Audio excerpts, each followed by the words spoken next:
ভাবুন, এই বটবৃক্ষ গাছের নিচে বসে এক সাধক, সে ধ্যানে মগ্ন ছিল, আর তার পাশে বসে আছে একটি বাঘ। প্রায় 100 বছর আগে একটি বটবৃক্ষের গাছে সাধনা করা স্বপ্নাদেশ প্রাণ উত্তমানন্দ ব্রহ্মচারী।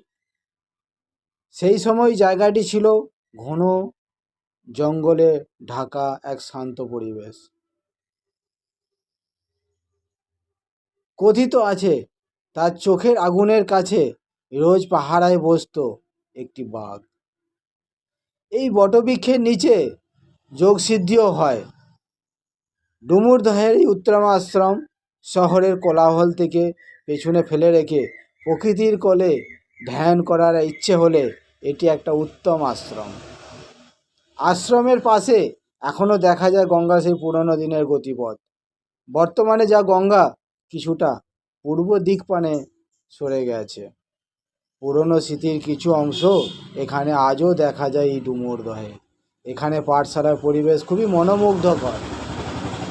সাধারণ মানুষদের জন্য একটি চিকিৎসালয়ও রয়েছে এখানে। তাই এখনও এখানকার পরিবেশ খুবই মনোমুগ্ধ।